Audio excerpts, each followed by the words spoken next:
Coming up on this edition of Two Right Turns, we're joined to recap spring football by senior leaders Cade Klubnik and Wade Woodaz. And Fore, please. Now joining the program, Masters champion and Clemson superfan Trevor Immelman. Two Right Turns starts now. They take those two right turns, and when they make the final turn, they can begin to hear the crowd and the noise of the open end of the stadium. Here it is, the most exciting 25 seconds in college football. Hello and welcome inside Studio C of the Clemson Athletics Branding Institute for another episode of Two Right Turns, a Clemson football podcast. My name is Ross Taylor, and I'm joined this week by a couple of return guests, a couple of senior leaders. If you guys wouldn't mind introducing your name, position, and jersey number. I'm Wade Woodaz, play linebacker, number 17.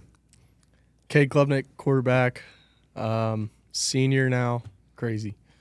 It's weird to say, isn't it? Doesn't it feel odd? Yeah, it doesn't roll off the tongue. It's weird. I've been telling people, like, the COVID year and the 6 years and 7th years and all that completely, like, threw off my ability to, I guess, like, comprehend and understand how long somebody should be here. Right. That now watching people come in and go after 4 years just feels so, like, odd and foreign. I got to get back used to it again. Well, you know, it's April now. We wanted to get you guys in here, talk to some of the senior leadership group because we're wrapping up spring ball here. And I just want to know from both of you very generally, what have been kind of the themes of spring on both sides of the ball? Defense is dominated. Whoa. What? Nah, we have, but Lock in. overall, I feel like revitalized. Is that's a word, right? Yep. Just defensively with Coach Allen stepping in, Ben, just the spirit they brought, the energy they bring, and the buy-in that they demand from us is definitely felt. Just like the accountability everywhere, and everybody on the team, or defensively, and the team actually is buying into it, and it's just great to see, and like you can feel it. You know, I feel it in my gut when we're out there when Coach Allen's talking, like we're listening to him, and that's something that is a great feeling to have, and to trust into him, trust in him and the coaching staff. So that's the overall feeling I felt this spring so far. Okay. I had a cup of coffee this morning when I don't normally have a cup of coffee, so I'm pretty amped up right now. I'm feeling great. The spring's been really fun. You know, I think that honestly the defense has made us better. The energy that they bring every day, there's no coasting through a practice. You know, it's day 13, 14, and, you know, that's the biggest day. It's the highest energy day that we've had. And I think that that's uncommon. Other places, I think that, you know, other teams might see the end and, you know, see the freedom of what you want to call it, of ending spring ball and, you know, having more time off. But, you know, the last few practices have been the best practices. We finished really, really strong. But, yeah, I'll just say, you know, from an offensive standpoint, I think that every year I've been here, it's like, all right, we're just trying to, you know, kind of start over in the spring and let's, you know, get things rolling. We've always had a really young offense and just trying to learn and teach a lot and everything. And it's like I didn't feel like we started over this spring. I just felt like we hit the ground running and took off right where we left off in the fall. And it's been really good. You know, it's been really exciting, and just got a very veteran offense of guys that are really locked in. And we've got a lot of coaches that are players. And what I mean by that is we've got a lot of, you know, older players on our team that aren't just players. They're coaching young guys. They're leading in ways they haven't led before. And that's just infectious, and the defense is making us better. When I said that earlier, I just mean the energy that they're bringing, it makes us have to bring it too, and it's been really fun. It's just a really, really tight group. It's been a really good spring. I feel like, you know, we've gotten a lot better, and just excited for the game on Saturday for sure. You talked about not starting over, and I think, you know, in this era of college football, with the way coaching stability or instability works and with the way that player movement is right now, it's kind of rare to have a starting quarterback and an offensive coordinator that are going on year 3 together. Sophie Davis on our team was doing some research for us, looking at the Power Five, and it's hard to project starting quarterbacks a lot of places, but I think Clemson and Georgia Tech may be the only Power Five schools that have a starting quarterback and an offensive coordinator that are going on 3 years together, if you include only years as a starter for the quarterback. So what has it been like having 3 consecutive years going into this season with Coach Riley, and how much has that maybe moved you forward this spring? Yeah, it's been great. I'm not ready for, to not have him as a coach anymore. I want him to coach me forever because he's been one of my favorite coaches I've ever had. But to have him as a coordinator for 3 years is just every year we've just taken another step.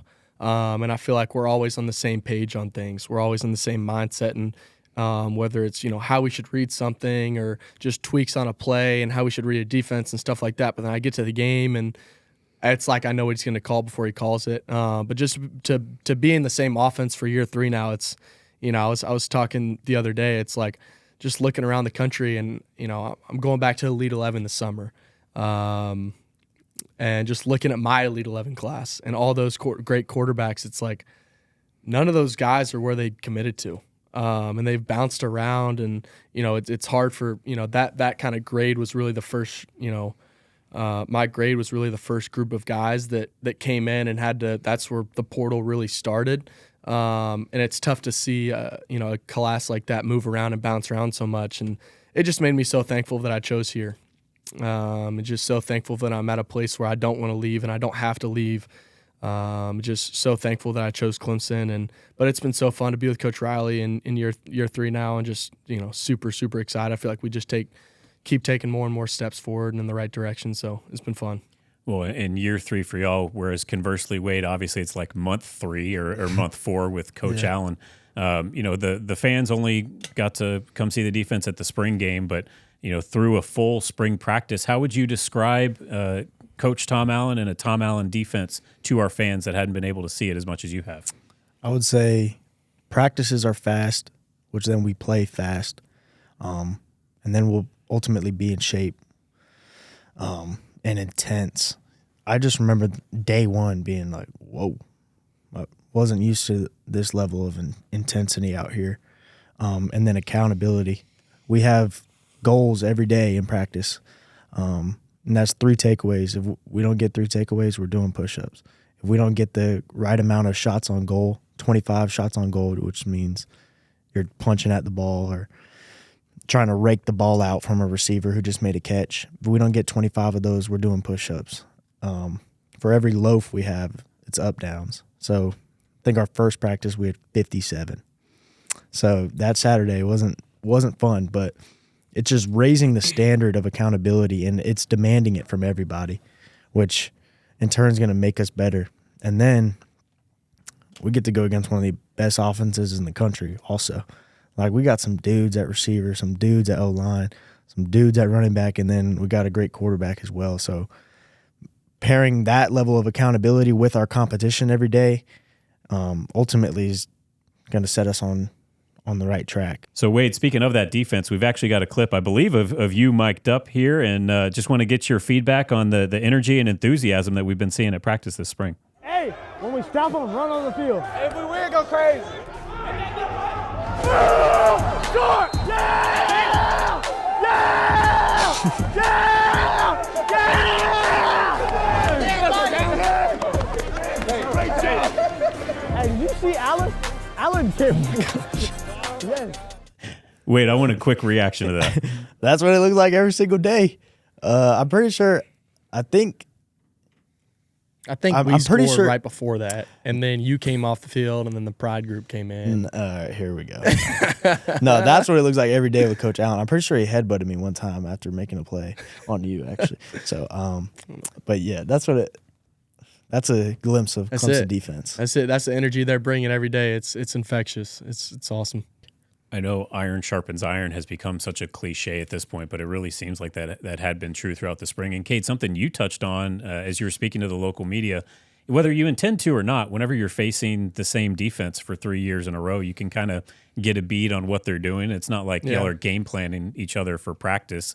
And you had a great point of, like you don't do it intentionally because you don't want to cheat yourself, but you just kind of understand. Whereas you've got kind of something new to see and figure out, and it seemed like it was good for you. And Coach Allen also talked about how great it is for you guys to see the offense and the quarterback you face on a daily basis.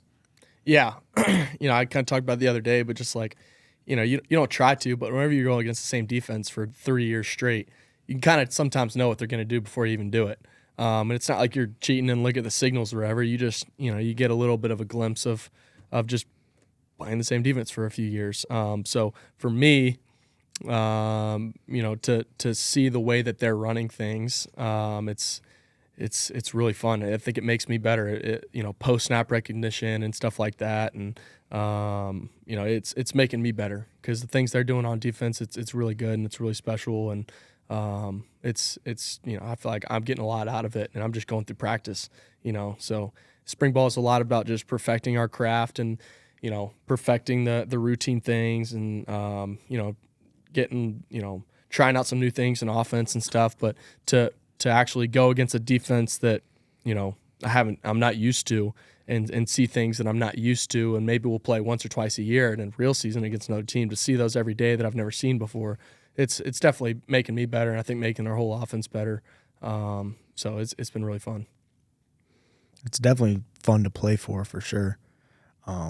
Just feels so fast and physical, and everything is laid out. It's very detailed. I don't really want to get into the weeds because that's kind of our business, but just the way we line up, it's simple, I'll say. So line up, play football, go be a ball player. Yeah, he talked a lot about simplicity of the scheme, so you can instead focus on fundamentals and being able to play fast, play physical, things like that. So that's right in line with what he told our local media as well.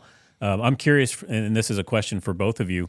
Maybe some under the radar guys this spring. I don't want to touch on somebody who's a multi-time All ACC guy. I think our fans know to look for them. But if both of you had to pick one guy on each side of the ball, so Cade, somebody you're playing with on offense, and somebody you're facing, for both of you, who's an under the radar guy on each side that's really stood out this spring? For me, defensively, the guy I would point out is Amari Adams. He picked it up really quick, and for that dude to be 18 years old and be that big is, I don't know what they feed them boys over in Florence, but I want some of that. Definitely Amari Adams for sure. And then offensively, a guy who stood out, I would say Christian Bentancur. He's physical, fast, literally can do everything. He's definitely stood out, and great person for me to compete against as a backer. I go against, he'll come and try to block me, and I'll have to cover him. I love going against him too, and we talk to each other about it too. Of where can I improve? Like, hey Christian, what do you think about this rep, or what should I do better? And I just think that ultimately makes us better. Yeah, real like prototype, inline, comprehensive, real versatile tight end. Cade?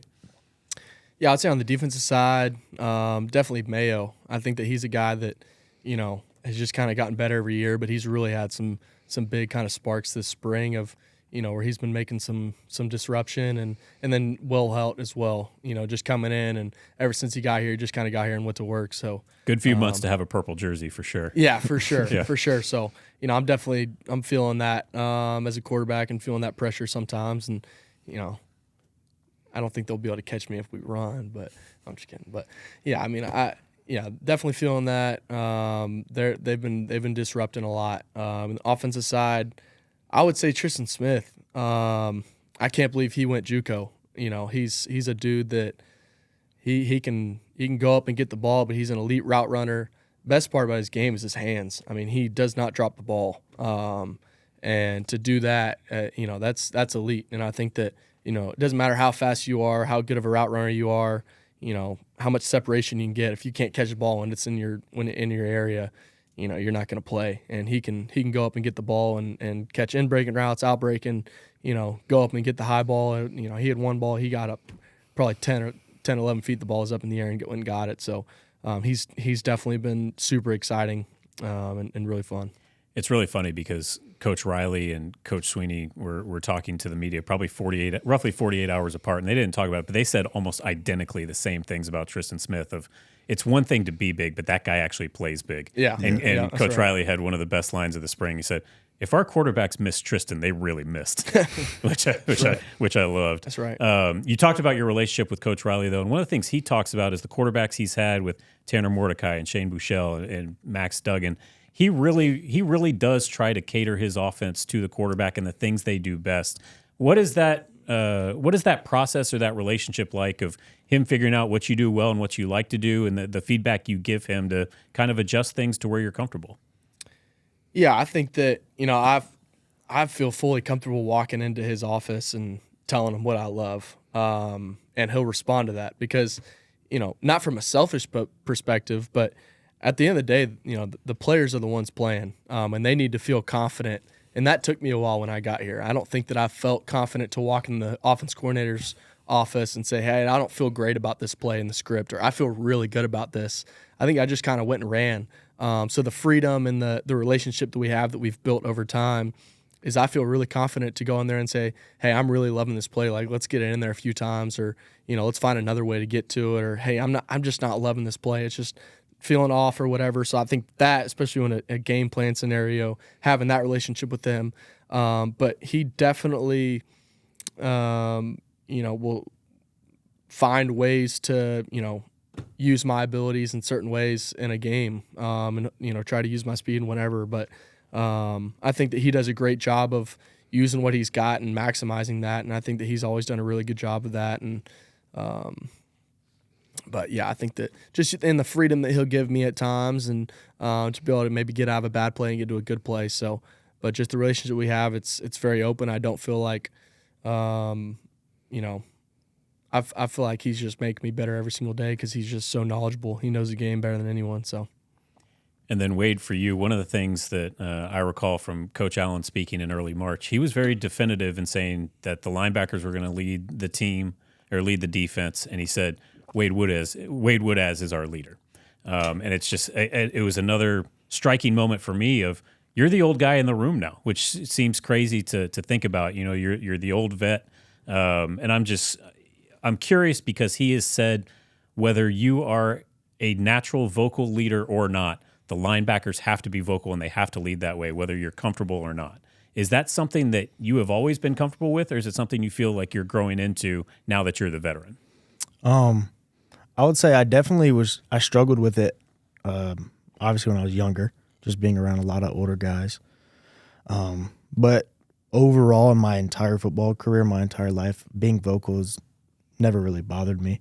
So stepping into that role and him challenging me every single day, while we're doing stretch lines, he's coming up, hey, make sure you're on your best stuff today. We've got to be holding all these dudes accountable. Everybody's looking to you. So he challenges me every day, but I haven't been fazed by it, I would say. And the fact that I'm the old guy now is just kind of weird to think about, but I take it with pride because I've put in a lot of work to get here. So it's really just a blessing for people to look to me. And I got to treat it with respect. Not everybody has a chance to be a leader. Not everyone has a chance for their voice to be heard. You have to earn that. And I've earned it. So I just got to be the best me, not try to be anybody else. Just focus on being Wade day in and day out. And hopefully me and this guy right here can lead us to where we want to go. Well, and you don't have to look far for an example. Obviously, last year in a volunteer capacity, you had access to Ben Boulware, who was around. But now that he is in a formal linebackers coach role, obviously someone you can look to in that respect. What has it been like being coached by him in a more formal, daily type of basis? And what have you learned from him? I absolutely love being coached by Ben, just because his personality, first of all. He's funny. He's a guy that, he calls himself a meathead, so he's one of us. It's just very personable. I can talk to him about literally anything, no judgment. And then that's football aside. And then when we get on the field, he's doing it because he loves this university, and you can feel that in the way he coaches. He wants us to be great, and his name's on it. So if we're not great, ultimately it's a result of his work, and you can feel it. And he's bought into the whole accountability that Coach Allen has set for us. So, for example, we had to do bear crawls and some EMOMs. They're basically, you do a gasser every minute on the minute because one linebacker had some parking tickets. So the entire group gets punished, and that level of accountability is, it's going to make us better. Yeah, I imagine y'all are out there putting the car in neutral, pushing it next time to avoid those. That doesn't sound fun at all. So this episode is dropping Masters Week, and as you all know, I recently had the opportunity to sit down with former Masters champion and big Clemson fan Trevor Immelman, and we got you guys in the golf simulator to tape your golf swings. And toward the end of our conversation, Trevor happened to walk us through your swings and provide a little feedback. So we're going to turn now as we go to our conversation with Masters champion and current golf broadcaster Trevor Immelman. All right, our special guest this week is a former professional golfer, now golf broadcaster, and, might we add, 2008 champion of the Masters Tournament. As this episode drops, he will be serving as the lead analyst of CBS Sports' coverage of the 89th Masters Tournament at Augusta National Golf Club. He is Trevor Immelman. Trevor, welcome to the show. Hey, Ross. Thanks so much. It's great to join you. Really exciting for me to be with you guys talking about Clemson University and Clemson football. That was some introduction. Thanks so much for that. Well, you make it easy. Your resume kind of lends itself to a nice introduction. It's a little different than when people introduce me to speak. So obviously this is Two Right Turns, a Clemson football podcast. So there's going to be a portion of our audience that may not understand why we're speaking to a golfer from South Africa. But tell us about your unique connection to Clemson. I know, yeah. The majority of your listeners may have turned this off already once they heard who the guest was. But it is quite an interesting story. As you mentioned, I've been a professional golfer for about 20 years and then got into the broadcasting space. I grew up in Cape Town, South Africa, which is about as far away as you can get from Clemson, South Carolina. And in 2008, at the Masters, believe it or not, my wife and I met a South African gentleman by the name of Rich Davies, and he was out following me because of the South African connection. And we exchanged numbers and kept in touch. And as I was getting to know him, I learned that him and his wife, Kelly, went to Clemson University. Rich was on the football team in the early 80s. And so I started to understand what Clemson University was all about. And shortly after that, we actually went on a family vacation down to the beach to do some fishing and hang out in the summertime.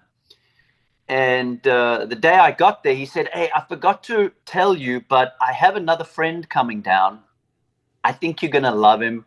You guys are very similar. You have similar interests, similar age, young families. And he is the interim head coach of the football team at Clemson right now. His name is Dabo." I was like, okay. And at that point, I didn't go to university here in the States. I turned pro out of high school. And so I didn't really have a team that I would follow. But I tell you what, after that week fishing trip, I was all in on Clemson, thanks to Dabo. And, him and I got to know each other real well that week and in the years after that.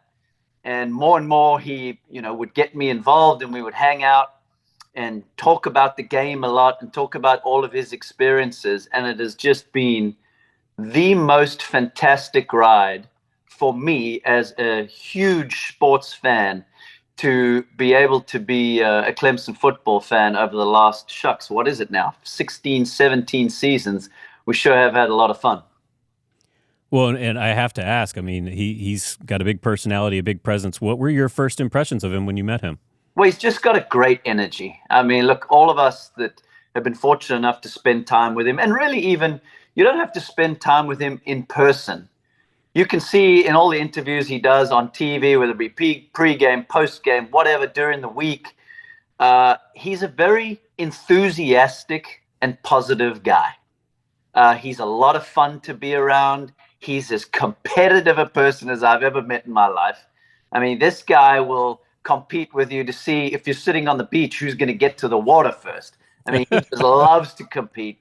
And he makes you feel, and you can't say this about that many people, but he has an incredible ability to make you feel better about yourself. It's not about him always.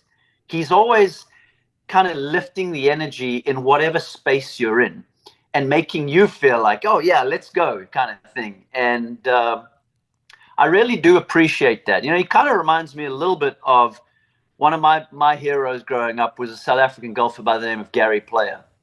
Thought of as one of the best golfers to ever live, 9-time major champion. And he is very similar. And I would go as far to say that these two guys, Gary Player and Dabo, might be, on a very short list of mine, less than 10 people that I've ever met in my whole life to have that much constant enthusiasm. And it's a great gift. And he's a lot of fun to be around. I mean, I can see why you ended up in broadcasting. That's enumerated beautifully, and I appreciate you sharing that. And it's one thing for you to meet this man and enjoy him and maybe walk away saying, yeah, nice guy, I'll end up pulling for him. But, I mean, you all have – the Immelman family has become part of the Clemson family, quite literally now, with your son golfing here. Yeah. What is it – I mean, it's one thing to meet Coach Sweeney, but what is it about Clemson, the place, the university, the people that drew your family here as much as it did? Well, once we started going to games in 2009, very quickly we just learned to love the whole atmosphere in and around Clemson, the people, the vibe. It reminded my wife and I so much of where we grew up back in South Africa. Just that small hometown feel. Everybody's looking out for each other. Everybody's working hard. People love to have a good time. People love to compete. And, as we got to know more and more people and start to get involved in the community in different ways, we just fell in love with it. And we well and truly see it as a home away from home. We've lived in Florida for a long time, about 22, 23 years. But we make visits up to Clemson for the last 16, 17 years, probably 3-4 times a year. And it's been amazing getting to know people and starting to get involved more and more in the community and with the university. And the cherry of the cake really was when our son got accepted to come to school there. He first went to a game when he was 2.5, 3 years old. And that was his introduction to the university life in America, college football, and he was a Tiger fan immediately. I mean, we have pictures of this little guy, with all the little uniforms you buy, with the fake helmets and all that stuff, the footballs, he would carry them around and wear them to the games. And it was always his dream to go to Clemson. And when that dream came true about 18 months ago, it just added another layer to the experiences we've had there. And so it's been a blast, now involved with the Shepherd Hotel right downtown there in College Avenue is amazing. And we just love every time we go back. We absolutely love it. Well, I have to ask it. I might be putting some words in your mouth, but I imagine as a native of South Africa, you didn't have a lot of exposure to college football. So what was the learning curve like for you with college football, and what have you come to enjoy about it? Well, I was an NFL fan. Back when I was growing up in South Africa, we would get weekly roundup shows that would be like highlight packages of all the NFL games over the weekend. And I was a huge fan of those and enjoyed watching the game and learning about, who the stars were back in those days. I'm talking about late 80s and 90s when I was a teenager. And so I understood the game, knew the game, and then from making visits here, very quickly realized that, football is kind of like a religion here in the US. And like I touched on earlier, I wasn't totally understanding of what a behemoth college football is, because I was just more of an NFL guy, having not had any allegiance to a school over here. But as I started to go to games and realize the energy and the passion behind everybody that had gone to these schools and had it be a massive part of their life, it very quickly dawned on me how much fun it could be. And so, we adopted Clemson really in that manner. And we were thankful that the school and the community adopted us back. But I've been a huge fan, man. I love it. I'm a sports fanatic, like I touched on earlier. And to see what Dabo has done with the program, the impact he's had on so many youngsters' lives is just phenomenal. I mean, we've had countless hours sitting together talking about stuff like this, and it's amazing. Like he loves to win. We all know that, and who doesn't? I mean, when you get into anything, winning is the ultimate goal, and it's absolutely more fun than losing. But he gets that extra sparkle in his eye when he starts to talk about the kids that have come through there, the relationships he's built, the success that these kids have gone on to have as adults, whether it be in the NFL or in the business world. And that to me is what it's all about, is building a better community for the future. So yeah, it's a blast, man. I love every single thing about it. I'm sure you can hear the passion in my voice. I'm on the countdown to the LSU game to start the next season. This weekend, I was actually visiting the Arnold Palmer Invitational and caught up with Jacob Bridgman for about 5 minutes before he teed off on Sunday. He had a brilliant week. He's a former Clemson golfer, and we were talking about that LSU game. So we're on the countdown. Yeah, as are we, and looking forward to it. But I understand. I mean, you talk about your passion for it. I know that my understanding is you've dealt with differences in time zones, obviously your own crazy golf schedule on Saturdays at various points, scheduling conflicts, whatever it may be. What are some of your most memorable moments watching Clemson football? Well, there's been so many, starting from the beginning of my fandom. So let's call it 09 onward. Back then, Dabo was, in a certain sense, rebuilding the program and starting to enforce his vision on how he would like to run the team. And, times were tough and were lean in the beginning, and just getting those wins were just so much fun to start to see him have a little success. But then the run he's been on for the last, what is it, the last 14 seasons, he's won 9 or more games. That's correct. Every season. There's really too many to knuckle down on. Obviously, what jumps out the most is the 2 national championships in a short space of time. I was lucky enough to be at the game in Tampa. Okay. When Renfro caught that pass right in the dying seconds.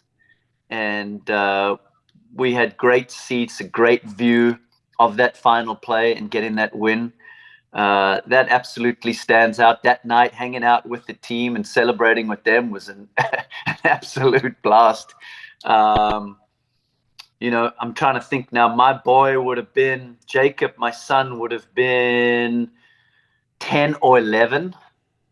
And we stayed up till like 4 a.m, just hanging out and having a blast with everybody, and then slept the whole of the next day. I mean, those 2 national championships sure were a lot of fun. Not just winning, but who you beat too. I mean, you're beating the best of the best when you take down Alabama, particularly at that point in time, with Coach Nick Saban leading their squad. So, that was fun. And then the last few years, starting to become accustomed to the new college sports landscape and making those adjustments and learning the ins and outs of those, and seeing how Clemson football starts to work through that process and figure out the best Clemson way to handle this has been fun as well. There's tons of moments that have just been a blast. There's been heartbreaking moments which are tough to handle in the moment. But what's fun about those is you realize how much you love it, and you realize the passion you have for it. And it's what keeps you coming back. A little like golf in that aspect. Well, and I heard you spoke to the team before the 2014 Russell Athletic Bowl before Clemson smoked Oklahoma 40-6. So we might need to get you back here before August to speak before the team speaks to LSU. What was your message to the team that day? Oh, a long time ago, man. We're talking about more than a decade. It was a lot of fun because they were visiting my hometown here in Orlando. And Oklahoma is a storied program. We had a bunch of adversity. We had a ton of injuries that we were dealing with at the time. Deshaun Watson was out. And it was impressive how the team really stood up. It was just so much fun. Dabo called me over and we spoke at that Friday practice. Look, I've been lucky enough to get to know a lot of the players over the years and talk to them at practices, whether I'm visiting in Clemson or in the weekend leading up to the game. It's been amazing to get inside the action and become a part of the family from that standpoint. The message to me in those moments really always is you got to trust your training. I've seen how much work it takes from a whole host of people: the planning, the prep, the strategizing, the meetings, the studies, the physical aspect of the training and the recovering and getting your body ready. There is so much that goes into it before a game starts. It's kind of like a little chess game of all these moving parts all over the place and trying to outsmart your opponent. It's fantastic. And so my message for the most part in those moments is, man, you got to trust your training, trust your coaches, trust the guy standing beside you, and do your job. But have fun. Have fun, because these moments are moments that you'll remember for the rest of your life. So few athletes, whether we're talking golf or whether we're talking college football, go on to play at the highest level, whether it be on the PGA Tour or the NFL. And so be focused, but there's going to be moments during the game there where you can lift your head up, look into the crowd, maybe sitting on the sideline, and really enjoy the process and that moment, because it sure is a lot of fun and something you'll remember for a long time. Well, that kind of leads into my next question. Obviously, the Venn diagram of football and golf, there's not necessarily a ton of overlap, at least physically speaking. But one thing I'm fascinated by, and I think anybody who's hacked around 18 holes at a local muni all the way up to PGA Tour can talk about the mental toughness that is required to succeed in golf. Yeah. How do you think that is applicable to football, and are there any other similarities or things that kind of cross the two sports?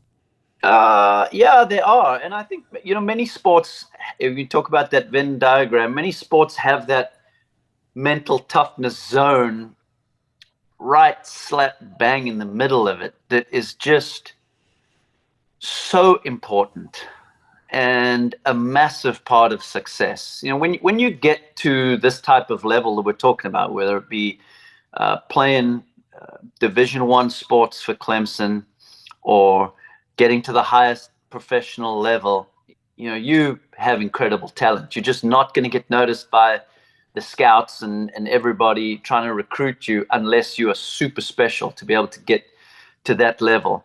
And so you have the physical attributes, you have the work ethic, you have the discipline, or you're probably not going to have gotten to that point where you get noticed. And in that moment, it's the mental toughness that is going to give you that extra 1%, which really is what we're all looking for in the moment, to separate ourselves from the competition. And that mental toughness pitches up in a lot of different ways. Are you willing to go the extra mile? Are you willing to get that extra ice bath in? Are you willing to go to the extra recovery session? Are you going to do that extra set of weights in the gym? Are you going to deal with the doubt and move past the adversity? These are all just little pieces of the puzzle. And I always like to say to people, talent is a big part of the pizza. I look at it like a cake or a pizza. You've got this huge pizza, but you've got 8 or 10 slices in this thing, and you need all of them to be able to succeed at the highest level. And mental toughness is a massive part of that, because there's tons of naysayers out there. There's tons of people that even in a playful manner will be rooting against you because they want their team to win and they don't want you to win. You might be struggling with some injuries. You might be struggling with some self-confidence. You haven't been throwing the ball as well as you want. You haven't been putting as well as you want. And you need to find a way to fight through that. And, in a lot of these instances, are there tougher jobs from a life and death standpoint? Absolutely they are. You think about the military and first responders and people like that. But that's a different level. But in this aspect of sport that we're talking about, you've got to be really ready mentally to work through the doubt. Nobody is immune to that. Everybody is going to be affected at some point of their career or life in some way, shape, or form.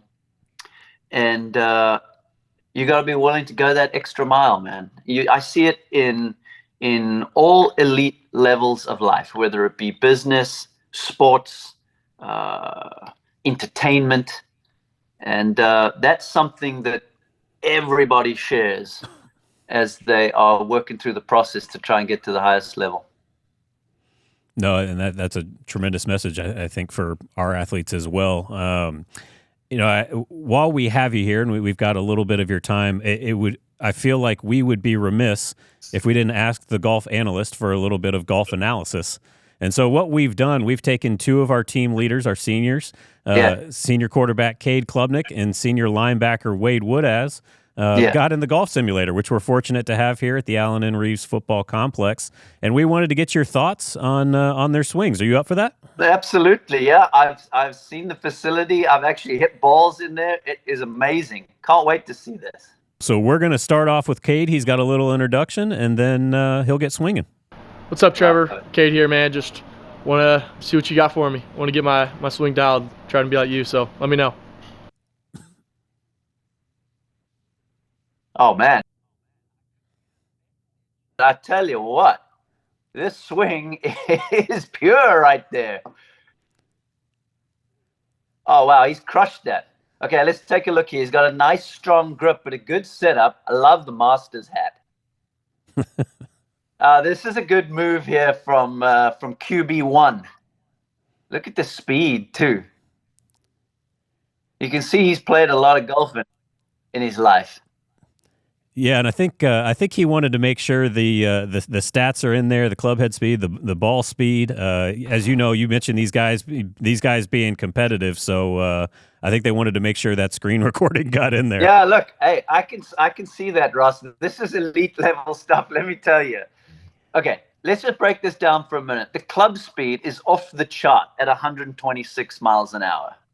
That is really, really good. If we talk about PGA Tour golf for a moment, and we bear in mind that they're trying to manage accuracy and distance, so they have to in certain ways dial it back at times in order to manage that, because the score is the most important thing. The average club speed on the PGA Tour, we're looking at about 114, 115 miles an hour. So he superseded that by at least 10 miles an hour, which is seriously impressive. And at that point, what he's got to be aware of is the golf club really needs to be dialed in. When you take a look at the spin here, almost 4,500 RPMs, that's way too much. So he's giving up a ton of distance just because that spin really for him wants to be about half that. Maybe just a touch more. Let's call it 2,500. And so dialing in what shaft he's using, how the club head is performing would be a massive part for Cade. And he would be smashing it out there. We probably need a golf shaft with a little more stiffness. Needs to be a bit more stout to handle all of that speed, and he would be crushing it. But the swing is seriously pure. Actually, the motion reminds me a little of Max Homa, who's one of our stars out on the PGA Tour, especially the follow-through. Check this follow-through out here.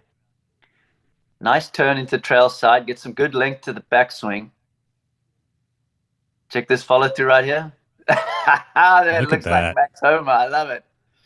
Look at that. Yeah, wouldn't we all love to carry 304 or whatever it was and say that we're giving up a lot to the ball spin? Me Must too. be nice. Me too, but he's probably leaving, I would say 10 to 15 yards in the bag there. So we got to dial in the way that club is working for him. Well, that's good feedback. We're going to move on to Wade Woodaz. So you might have gotten a little bit of the Max Homa feel from Cade. Wouldn't surprise me if you get a little more grip it and rip it from our senior linebacker Wade Woodaz. So we'll skip forward here and get to his swing and let me know what you think.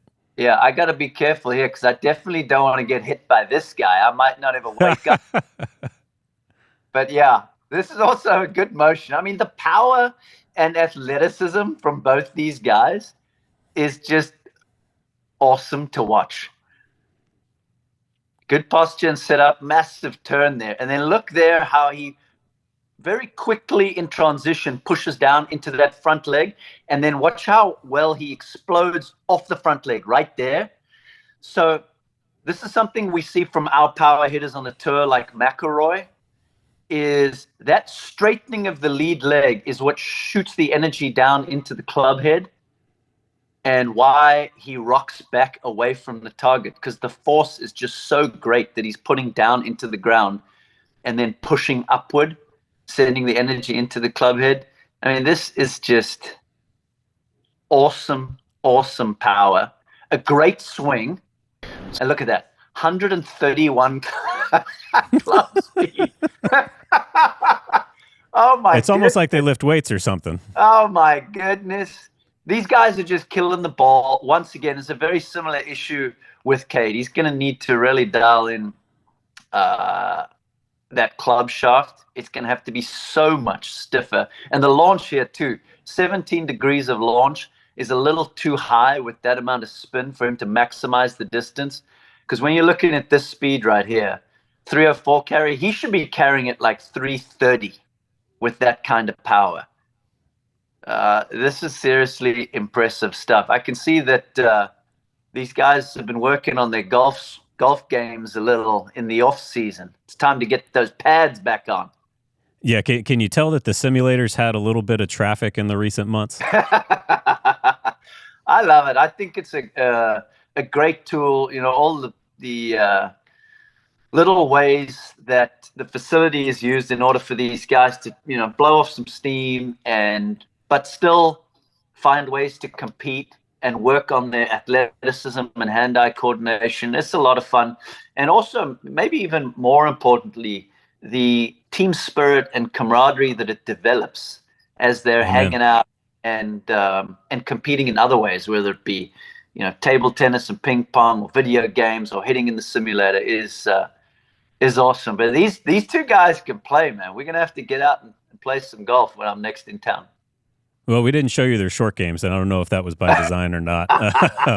So we've got about 60 more seconds here. I do want to ask something really quick, and you can give me just one piece of feedback. But professional development, something we do a lot of with our young men here. We have a lot of young men who are interested in transitioning from their playing careers into broadcasting, something you have done obviously very admirably. If there's one piece of advice or something you learned that you could perhaps give someone seeking to make the same transition, what would you say?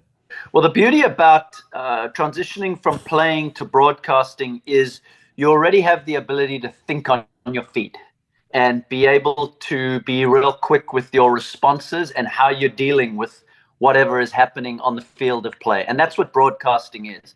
It's very reactionary. You need to be able to bring the energy. So that is what athletes have naturally. To me, the most important thing is listening. It's a skill that you really need to develop. You need to be able to listen to the producer whilst you're talking. You need to be able to listen to your play-by-play guy or other people on your team so that you, number one, don't say the same thing that they just said. And number two, you can play off of what they just said. So those are the two things that I would say are most important. And I will just say this, for anybody who is thinking of getting into it, it's a great idea. It's been an amazing second career for me, a soft place to land, so to speak, so that I can still be involved in the sport, still scratch the competitive itch, and still have a lot of fun talking about something that I love. Trevor, this has been an absolute blast. Thank you so much for your time. Thanks for being all in Clemson, and thanks for joining the show. It's so much fun for me, Ross. Go Tigers. Let's win it all again. Go Tigers, and go have a great broadcast. We'll look forward to it. Appreciate it, bro. So our thanks again to Trevor Immelman for joining Two Right Turns as we're back now with Cade and Wade. And, right before that last part, obviously you guys got to have your swings analyzed by a Masters champion, someone literally whose two jobs over the last however many decades have been be good at golf and then be good at talking about golf. So that's analysis you're not getting on another football podcast, I feel pretty sure about. So, you guys saw how impressed he was. What's your initial feedback? So basically, we hit bombs. I think that's what he said. I think, we'll play football for as long as we can, and then probably, transition and probably go pro. Yeah. It's kind of the goal. You can go pro. I'll just do long drive. That's about all I can do. Hey, so his CBS Sports colleague, Tony Romo's a known scratch golfer, has been in U.S. Open qualifiers before. So let's not pretend like the golf quarterback overlap does not exist out there. It's out there. Yeah. We'll see. Gonna have to dial it in a lot more. Yeah, well, he's saying you have to dial in the club selection. You guys are fortunate you're not married and don't have to explain why you guys have to go out and buy a new driver. That's right. That was pretty awesome though. That was really cool. Definitely appreciate him hopping on here. That was awesome. Yeah, for sure. I'd love to go play with him one time. We'll go ahead and put that out there. Well, he's a little busy this weekend. There's a small tournament down in Augusta, Georgia that he's got to do a little work for. Yeah, I think I've heard of it before. Yeah. We'll see if we can get some clarity on which one that is.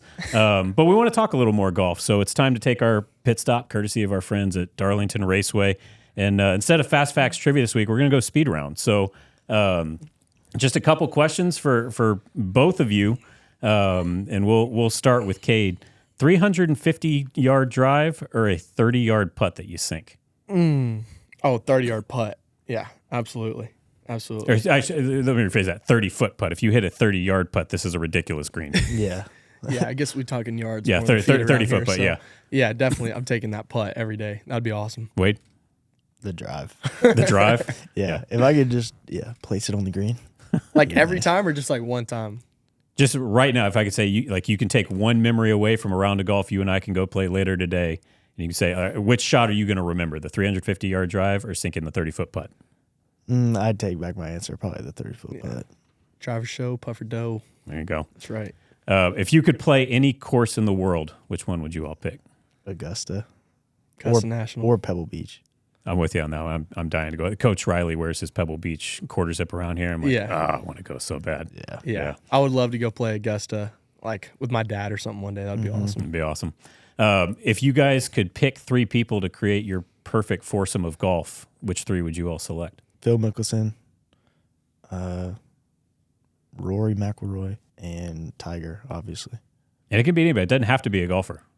Really? And you can leave your answer as it is. Now, if you can, if somebody's out there shooting a 217, you got to think of that too. I'd probably put Michael Jordan in there then too, instead of Rory. Sorry. Sorry, Rory. Yeah. I'm trying to think of something funnier. All right, definitely Tiger. If you've seen anything of DJ Khaled golfing, that would be hilarious. I'm not really a DJ Khaled fan, but let's go golfing. Yeah. Let's golf. That thing. I think it would just be an absolute comedy with him and Tiger. Birdie. Cappuccino. Third one. It's a speed round. Let's get Michael Jordan in there. It took 5 minutes for him to steal my answer. I think you said that? Yes. Oh, my bad. I didn't hear you. I was locked in on what I was trying to say. That's all right. You both said Michael Jordan, so you both are in the good stead of your head coach, who I think would mandate as part of everybody's foursome probably. just want to know if you guys had to pick each of you, and they can be the same answer, they can be different. 2 best golfers on Clemson's roster, and you can't say yourselves. My roommate, Fletcher Cawthorn. Words out on Fletcher. I think everybody said Fletcher. Yeah. Yeah, Fletcher sure. Cawthorn's definitely. Yeah. 2, I'm probably going him. Nah. Who's better? It ain't me. Exactly. No, there's somebody. Hamp Green ain't here no more. Yeah, that's right. Shout out Hamp Green. Shout out Yeah, Hamp Green. he's He would have been probably number 1. I'm going Wade Woodaz. And hey, if you're playing a scrambler or whatever, just let him put it out there 350 when he gets That's his right. new club, and then we can figure it out from there. Right? That's right. It's true. All right, and last question here. This is kind of tangentially a golf question. It's more a food question. Are y'all familiar with the concept of the Masters Champions Dinner? Yes. Yeah. So Scotty's this year is unbelievable. and the It joke might in be there with perfect. the meatballs in there. Well, yeah, It might be perfect. Texas guy working that in there. So I want to know appetizer, entree, dessert. If you guys are creating your Masters Champions Dinner, what's on the menu? Appetizer for me, Texas Roadhouse rolls and that cinnamon butter. Entree, ribeyes, medium rare. Dessert, bananas Foster. Good call. Good call. Like it. Cade? Just 1 or 2 appetizers. You can pick 2. I'll allow that. Smoked applewood quail, Okay. bacon wrapped. Yep. Unbelievable. With like really good mac and cheese. Like not like Kraft, like high quality Texas barbecue mac and cheese. For my entree, I'm torn. I'm thinking I'm either thinking like a 18-ounce bone-in cowboy ribeye or like Terry Black's barbecue, brisket, moist, everything perfect. Dessert, easy choice, cookie/brownie skillet. Vanilla good ice call. cream, That's perfection. I want to give a shout out to both of you, though. Obviously, I'm not a Masters champion, nor are y'all, but I would be at those dinners. That's well programmed. So, as a food enthusiast, well done on those choices. So, Scotty's this year is probably perfect. What was it?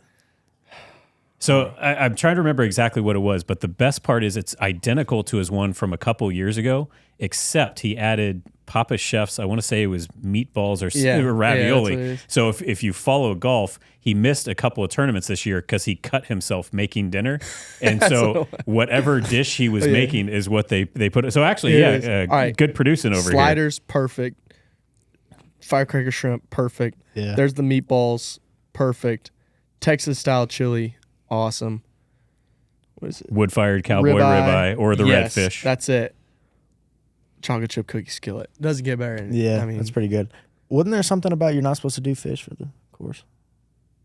I thought I saw. Maybe I'm. Yeah. I think they usually like to have a fish option for some of them who are not meat that's eaters. what it is. Maybe you're always supposed to have a fish. That's probably that makes what it more was. sense. Yeah. Yep, and maybe in 10 years, I know y'all are of age. Maybe in 10 years we can talk about the wine cellar selections, which is well known out there. But we'll leave that for another show, shall we say? Yeah. Appreciate you guys doing it. It's been, as you can tell, a lot of fun for us to talk a little crossover football and golf. That segment was presented by Darlington Raceway. Be a part of the track's 75th anniversary and the NASCAR playoffs on August 31st. Log on to darlingtonraceway.com for tickets to the track that's too tough to tame. It's fun for everyone. Now back to Two Right Turns. But as we kind of get back toward the end of this and lock back in on what's going on here with Clemson football, recently for our last episode, we spoke to Jordan Sorrells and Kevin Kelly and had a really great in-depth discussion on recruiting, retention, but also revenue sharing discussions and player retention and all those things. And one of the things they brought up that I thought was really poignant was they said that you all are really getting kind of a pro experience now, right? Whether it's those revenue sharing discussions, learning and having firsthand experience with financial management, things like that. What have you guys learned in the process of all this, and how beneficial is it, especially for you guys who I think a lot of people believe are going to have opportunities at the next level, coming up here in 12 months or whatever it may be.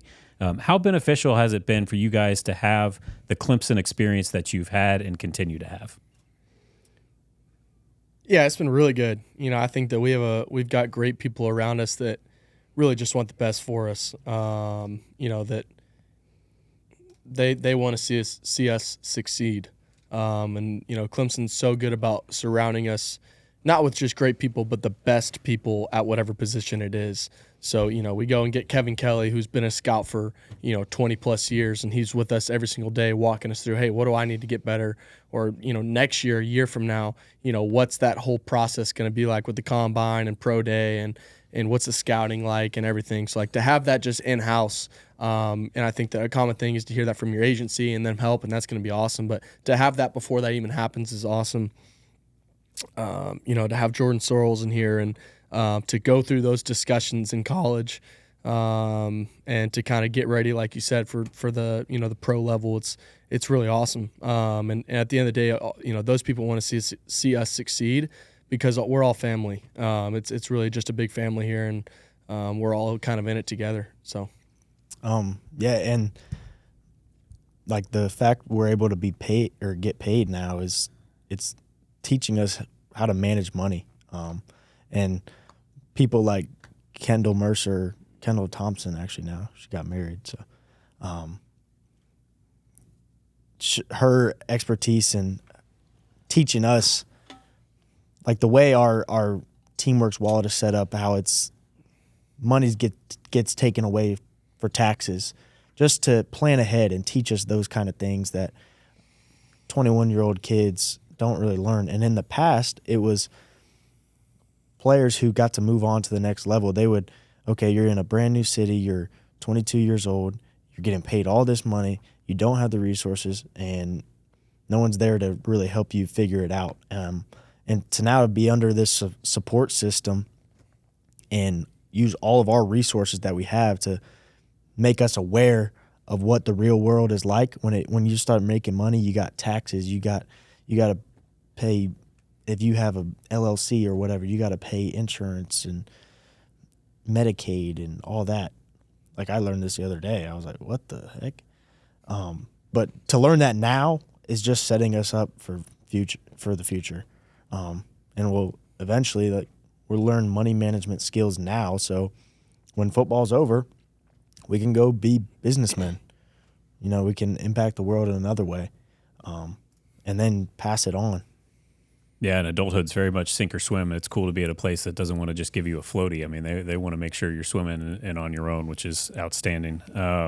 It's kind of been lighthearted here to an extent for a while as we talked about the spring and golfing and things of that nature. But we roll now into what Coach calls transformation phase, right? And the importance of the summer program to team development.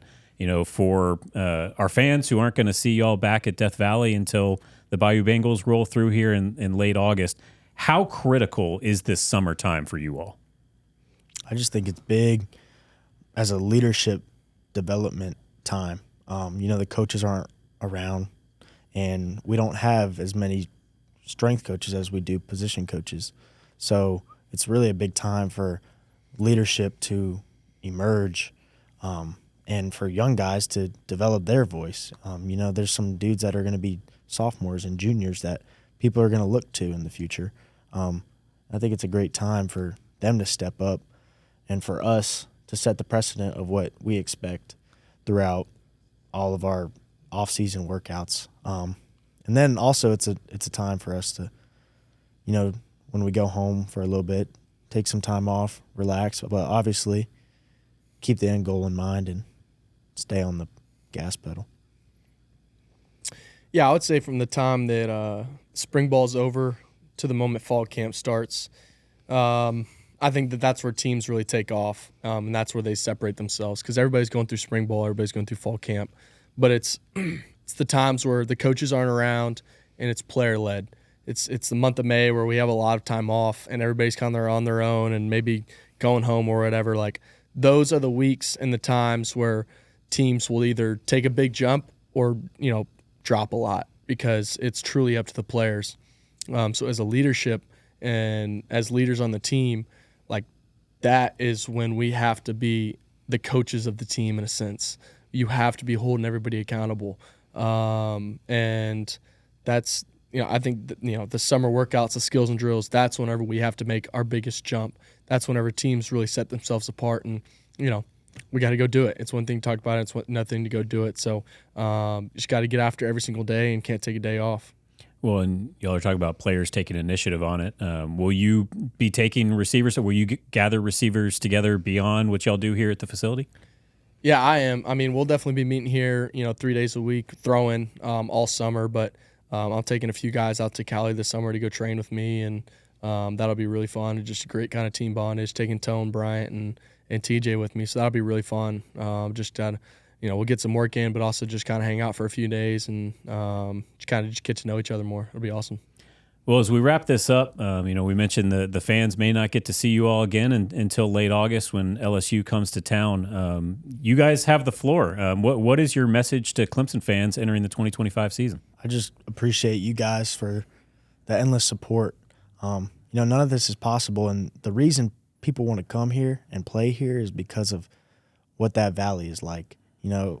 80,000 strong, but it feels like the whole world is watching. And the endless support, throughout the time here, it's been nothing but encouragement. And none of this is possible. Filming this podcast isn't possible without the fans.